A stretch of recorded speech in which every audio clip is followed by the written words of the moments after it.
are watching 32 Teams in 32 Days on the Game Time Sports Network. It's a great day, sports world. We are back. It's 32 teams in 32 days. Glad to bring this series back for fourth, fifth time that I've been doing it. Second time, my guy Amon been on the journey with me, man. Happy to have you here, man. How's it going? It's going, man. Yeah, man. It's but this is the second go around for uh first time last year was an experience for me. I'm a little more got a little more in depth thought this time. So yeah, man, this should be day one of a 32-day straight grind, and I'm ready to roll, man. 32-day straight, man. And then we're gonna start with the Seattle Seahawks. It's only right that we start with the Seattle Seahawks, Super Bowl champions. Um, it seems like nobody cares about it, other than themselves. Maybe us since we're talking about it. But yeah, they didn't get the hype around the Super Bowl that they won. I know it was a very special Super Bowl that they won, but it just seemed like it was just like, yeah, they won. It is what it is. Don't it seem like that? Yeah, man, it feels that way, man. It's like they go free last, and they get the Super Bowl. I mean, get to the Super Bowl, they win in convincing fashion, and they're not getting the national media, the national press as they do, deserve for winning the Super Bowl. It's like one. I'm trying to think of a team in recent memory here that Super Bowl that was dang near afterthought after the fact. I can't think about my super duper weird, man. They should be getting a lot of more love, with JSN and them Donald than they is. But that's the games we play, and they can do the thing and try to go back to back since the first time since Kansas City or somebody like I can think of the team. And they're very well capable of it. Last year, and we got to go from last year to get to this year. So last year they went 14-3, first in the NFC West, and closed out the season on a 8-game win streak. Went through the dance, went through the dance, and you know handled business. They had a 31-27 win against the Rams. They blew the 49ers out 41-6 to get to the conference championship game, and then handled business in the Super Bowl against the Patriots. Did you expect that matchup? I know we're months removed from that, but did you expect that matchup to go like that? Nah, man. What the Super Bowl, man? Yeah. No, I didn't think it would be that lopsided of a game. Um, I thought the Patriots come out and give a little more fight. Not saying that they didn't fight, but we know Bill Campbell wasn't 100%. And quite frankly, with you, I didn't really pay attention to the Seattle Seahawks with the close good. The eye opener for me was that playoff. I woke up a little bit. I was like, wait a minute. And then about they just took off. They got to the Super Bowl. We was like, I don't know, man. It can go away. And it was just, you know what? Once the ball snapped, the game was over in the first 5-10 minutes. How they came out of. We know Spoon and Byron Murphy and what those guys did. Leonard, I didn't see that coming at. Yeah. Check your message. I sent you a message. So offensively, this team was ranked third overall, and then in the past they were ranked eighth. In the run, they were ranked 10th. Key additions and key departures for this team, Kenneth Walker being one of them, Reek Willen being another one, Boye Mafe being another one, got a contract somewhere else.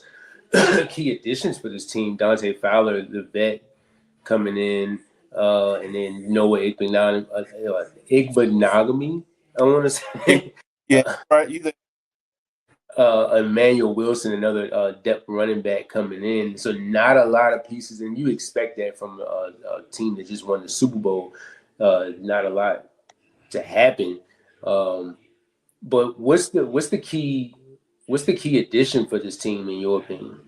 And what will they? I guess what in case of key departure, what will hurt them the most? Um, I like the key additions that they had this year, but I'm gonna do you one better. I'm gonna say keeping Rashid Shaheed and Josh Jobe in the building because we all know how once you win a Super Bowl free agency, he was an unrestricted free agent, and people were trying to get him. I knew New Orleans, they were trying to get him back since they traded for him, and Josh Jobe playing out his mind, becoming a better corner in year maybe 3 or 4 for him. So I'm gonna say keeping the players in house, keeping that team, that continuity together. I think that's what the most important things to me, the key additions that I've navigate towards a little further, and then some of the key losses. Boye Mafe, going to the Cincinnati Bengals on a 3 year, $60 million deal. We all know how Kenneth Walker going to the AFC West on a 3 year deal with the Chiefs. That's going to be huge. But hey, you got Zach Charbonnet is coming 1 year removed from an ACL tear, so he should be fresh. And you draft Jadarian Price in the first round, pick 32 overall from Notre Dame, and he backed up Bryce, and not Bryce, but Jeremiah Love last year in college, and we see what kind of effectiveness he had when he got his chances to ball. He has less tread on the tire than Jeremiah Love do. So I think Rashid Shaheed, Josh Jobe, and then key losses Boye Mafe and Kenneth Walker, just having that veteran presence in the backfield. But hopefully they can get some out of Zach Charbonnet, and he can be that 1-2 punch that they need to fill that void for Kenneth Walker. Man, Mike McDaniel, since taking over the team, 24-10 record and Super Bowl champion. Did you expect this coming from Mike McDaniel as a defensive coordinator coming over from Baltimore? Did you expect him to make this kind of change in his organization? We already know the organization is prone to winning, but they haven't been in recent years. But did you even expect this? Because I didn't. No, I can't sit here and say with a straight face that I expected this quick of a turnaround by the Seahawks franchise. We know they have a good front office led by John Snyder. They just sold the team, so they have new ownership coming in.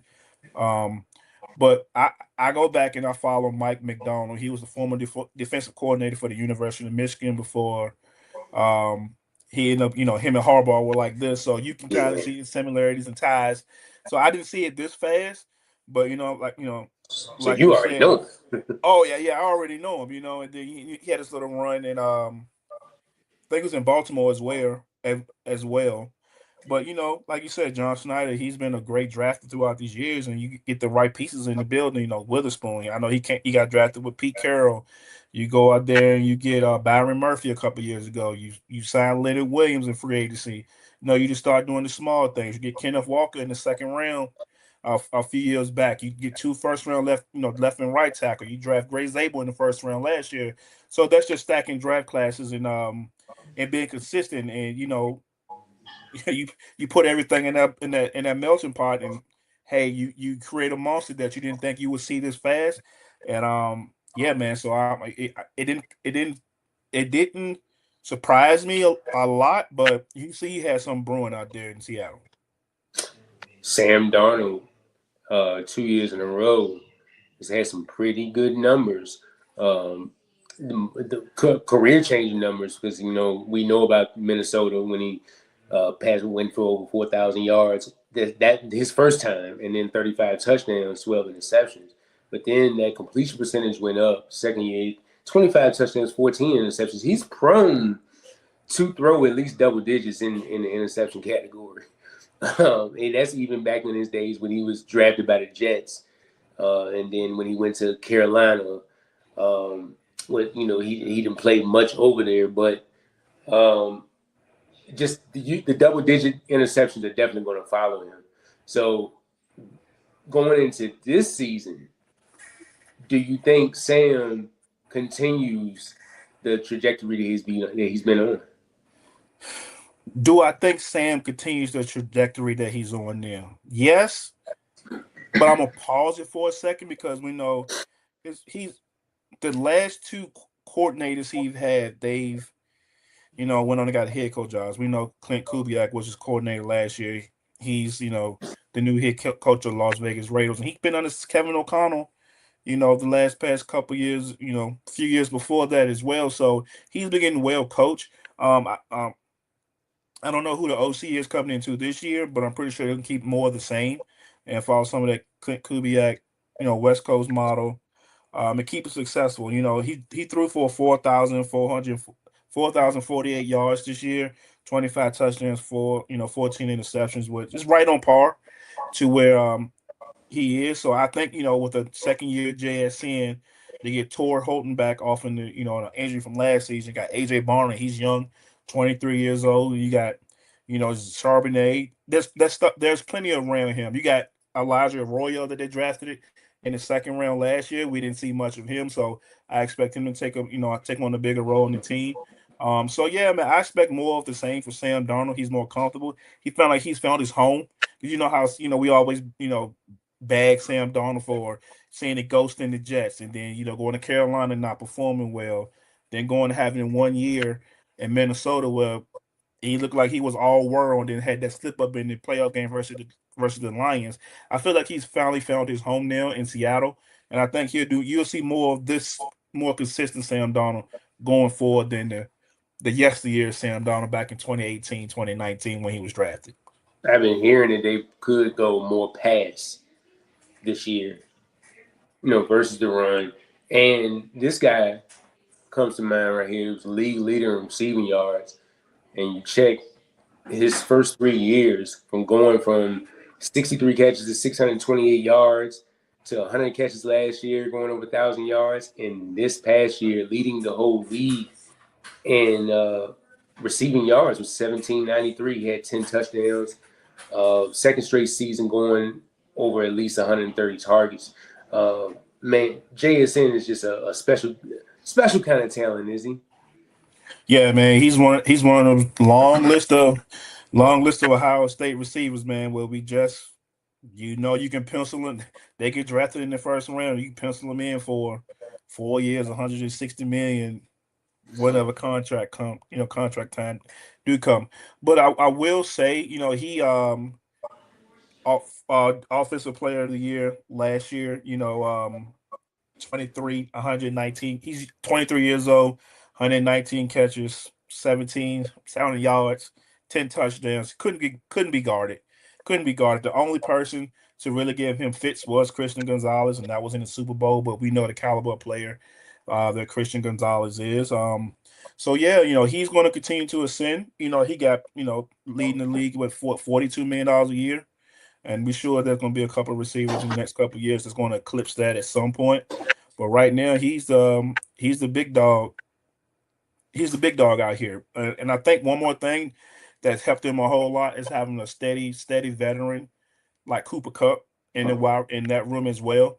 That's been there, done that, won a Super Bowl, Triple Crown winner, played with Stafford, played with Jared Goff, 2 of the top 10, top 15 quarterbacks, however you want to rank them. So he's been around. He knows the game in and out. He's a Triple Crown winner. He's been the elite of the elite at one point in his career. Yes, he's not the Cooper Kupp of 2021 when they won the Super Bowl, but he still does just enough to keep the chains moving for you. Excuse me. Yeah, he does just enough. He does just enough. Where he can, draw on some attention and leave JSN open, or AJ Barner now that's becoming a reliable target. He can exceed, just like you was talking about Arroyo. AJ Barner is another one. What yards did he have last year? Barner had 68 targets, 52 catches for 519 yards and 6 touchdowns. And then you had, so you had Cooper Kupp, AJ Barner, and then JSN. And then, of course, you had Rashid Shaheed, who came over in the trade. Guys, you talking about guys like Arroyo.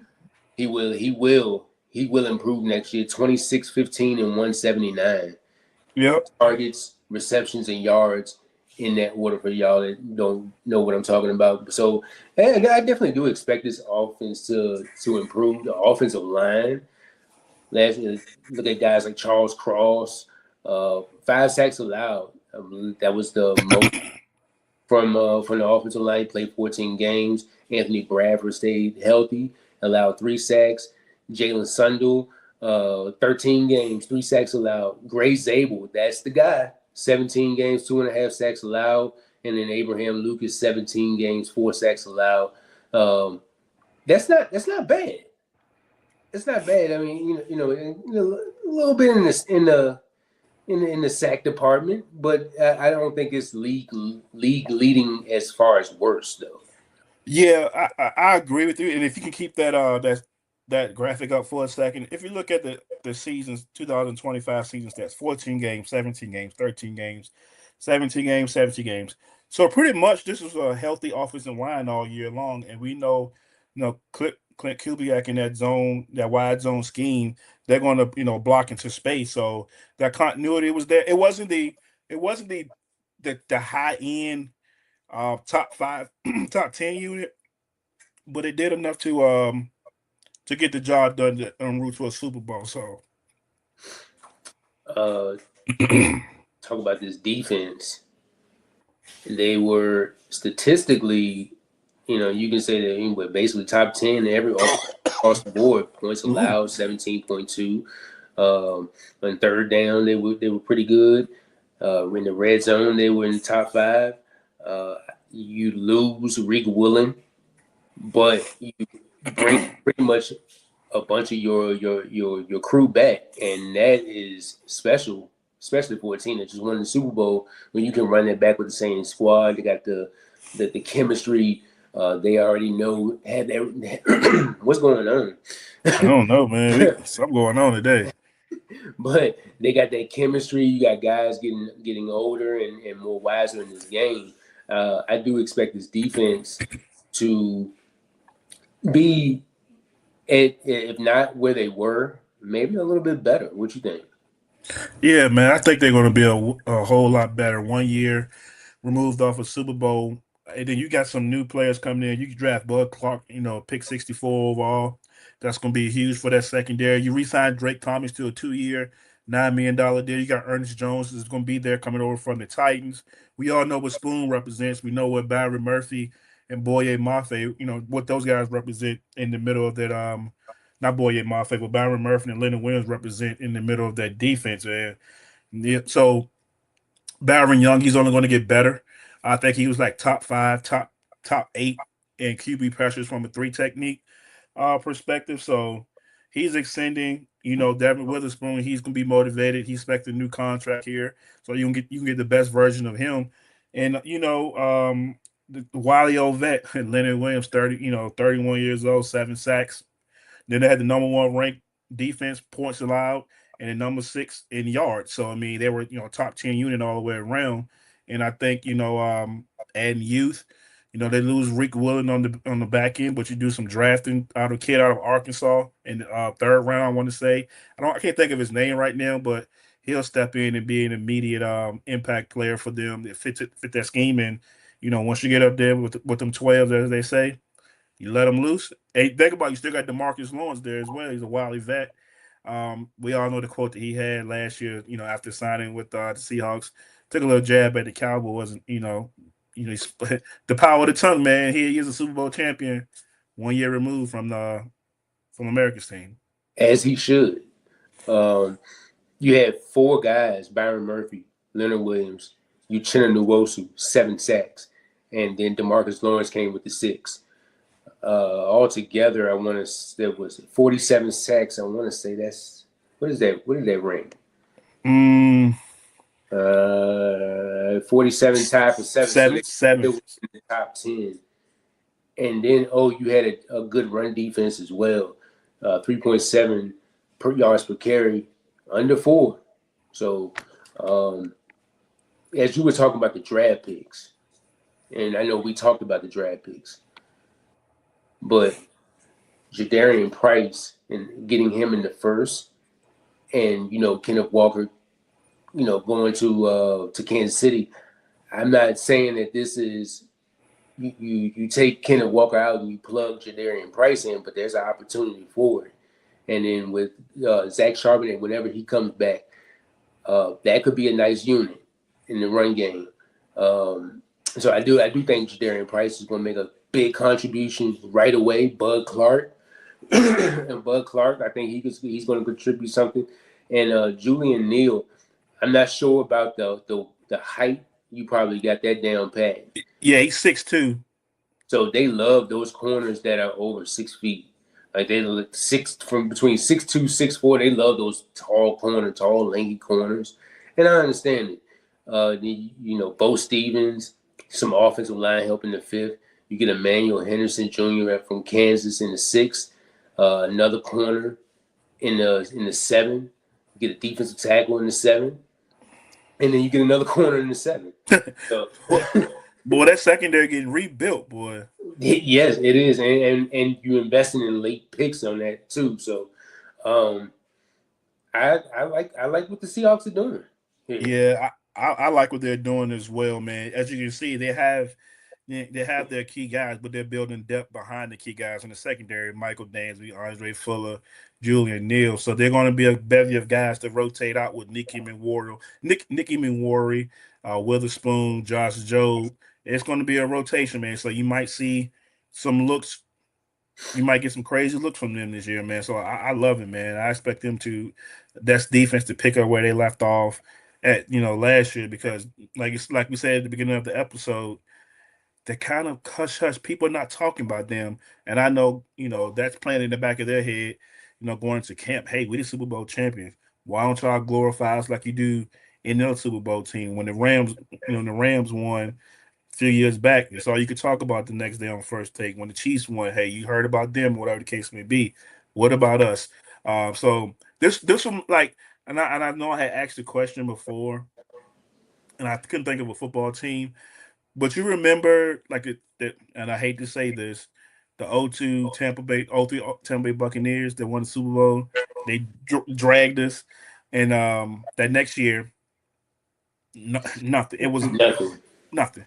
So, yeah, man, that's the type of team that I'm not saying that defense is at that level, because we know there's some Hall of Famers was on that defense, but this is the vibe that it's giving me right now.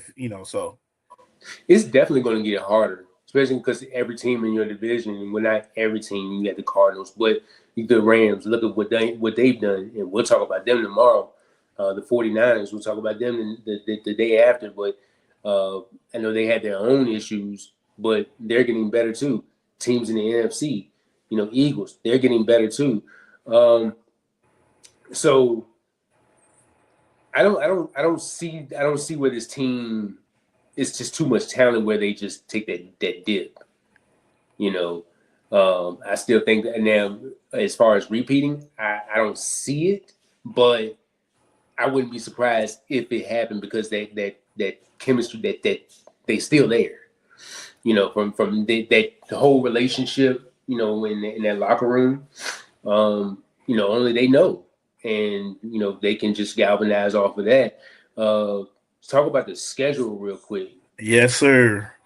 And they start with the Patriots on the first game of the season, which is a couple weeks away, ain't it? Going on the road twice to Arizona and Commanders, and you face Chargers, 49ers, Broncos. Like this is a little tough schedule. If you take the Arizona game out, I still get a respect to the Commanders with 85, but all the way up until you get to where the Cardinals at in week 9, that's a tough little stretch of a schedule right there. Don't you agree? Yeah, man. There's a couple games I'm looking at. Week 1, the rematch. I'm looking at week 12, and then that week 15 through 18. Boy, you got the NFC West twice in a matter of 3 weeks. You got the Rams. Christmas Day? I want to say one of those games is Christmas Day at 8:15. So. Yep, and then you got them again at week 17. So, yeah, man, that's a brutal stretch right there, man. Chargers, 49ers, Broncos, Chiefs, and then you got the upcoming Bears, And you got the Cardinals, Raiders, Squirrels in between those. And then you come back with the 49ers, Cowboys, Giants. And all those teams in that right column, they're going to be improved football teams.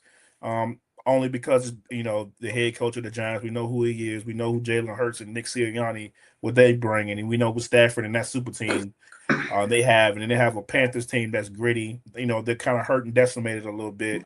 But I'm sure they're going to be scrappy towards the end of the year trying to get the wild card spot in the NFC South, if not a divisional wrap up, man. But yeah, man, this the cost of being a Super Bowl champions, man. You get everybody's best shot. You're going to get this tough schedule, and how we said, where we grew up from, Larry. If you're Super Bowl champions, when somebody come in your house or you go to somebody else's house, that's their Super Bowl. That you're the measuring stick. So when New England come in week one and go to the Lumen Field with all the 12s and that crowd rocking, the decibels gonna be up to 140, whatever. That's the measuring stick for the New England Patriots this year. This is where we have to be to get to the ultimate apex of our team. We have to beat the Seattle Seahawks in their home. So, yeah, man, I think they're gonna be up for the challenge. We all know the talent that the 49ers have, the Rams have with that super team, bringing Miles Garrett over. The additions, you get a healthy Nick Bosa back in San Francisco. You get Debo back, to San Francisco, and we'll talk about that in a couple of days. Then you got the Cardinals that they're trying to get back into the mix, by building that team. And I think it's gonna be one of those. This division will be one of those bare knuckle divisions where you got to just put your gloves on, put your big boy pants on, and every week that you see the opponent from that division on your schedule, you got to bring your best game, because there's 3 teams in that division that can easily win it, and there's 3 teams in that division that can easily win the Super Bowl, and we would not be surprised come February, whatever the Super Bowl game is, that one of these 3 teams is the other champion. The Cardinals, not on those teams level, but Sure. being in that division for so long, and knowing those teams, that like they could give them a run for their money. They could squeak one of those games out. You know how those division games are. Yeah. My bright spot about this schedule, of course, is the front half. But then after you come off that bye week, you get the bye week in week 11, which is perfect. Like you get a late bye, and nothing better than a late bye. But then you go at the 49ers, Cowboys, you got a Giants team, Phillies. And shout out to the schedule writers. Shout out to the schedule writers in the NFL, because evidently they're telling us something. Because how do you have 2 of the best teams in the NFC playing twice in the last 3 weeks with a games with the Rams? And we know how those games went last year. So if you're putting those two games at the end of the season, the schedule writers are telling us something. The football guys are telling us, hey, we expect these teams to this either go down to the NFC West title or a playoff berth or whatever, however it's going to go. But they did that one right there. I like that. Yeah, I like it too, man. Like you said, if football guys are telling me, this could probably be for a wild card berth between one of those 3 teams. So it's definitely going to be interesting. When we get to the 49ers in a couple of days, we'll see their schedule and who they playing at the very back end. And it's going to be tight, man. It's going to be very tight because, I think the 49ers, the Seahawks beat the Rams last year in one game where Sam Darnold threw the ball off homeboy head and then it bounced funny and he picked it up and walked to the end zone. Yeah. Little wacky stuff like that happens, and that could be the difference between hosting the playoff game and then going on the road in the first round, little things like that. So this division I'm probably excited for more than anything else. That little fluky play was really the reason on their route to winning everything. That's why I said football is a game of inches. Everything matters, bro. Like that right there is a testament to what people say. Like, for sure. You got any players that you're watching this season? I know that last year I had players to watch, rookies to watch. I didn't have time to make a graphic, but we didn't even mention Ernest Jones, who had 5 interceptions. Didn't even mention him. Big part of that defense and the reason why they won that Super Bowl. Shout out to him. Any players that you're watching on this team specifically? I want to see, Zach Charbonnet coming, how he looks off the ACL. I'm interested to see what kind of the touches look like with him. Jadarian Price, because the history, the Seahawks has a history of drafting running backs in the first round. Took Rashard Penny way back when in the first round. Then they go back and get Price in the first round. So the running back room, I'm looking for Elijah Arroyo to take that next step. Him and AJ Barner can be a tandem going forward in that tight end room, and just Byron Murphy, coming out of Texas. I'm excited to see him because we all know there's tiers. You got my boy in Tennessee. What's his name? Simmons, Jeffrey Simmons. Seth Simmons, and you got Chris Jones, and you got DeVita Veyes, you got the Dexter Lawrences, you got My those guy got paid. And Byron Murphy still a young pup. So Jordan Davis got paid, Jalen Carter got paid.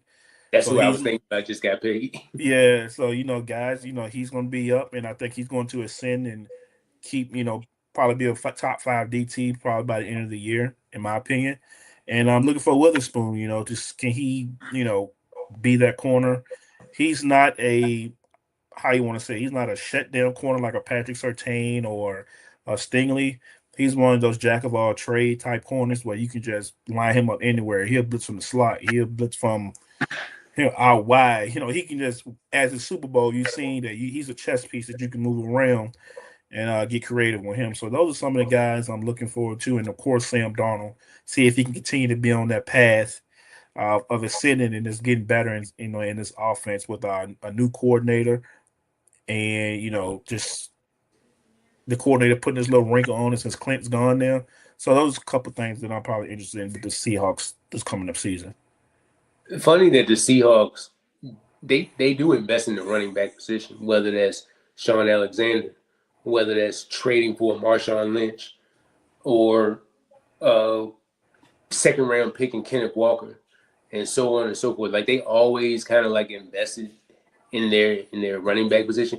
Not like first priority investing, but they're going to make sure that their running back is built for their system.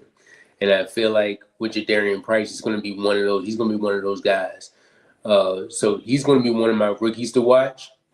And I want to see it I'm going to hop on your train with Byron Murphy. He went from half a sack in year 1 to 7 sacks in year 2.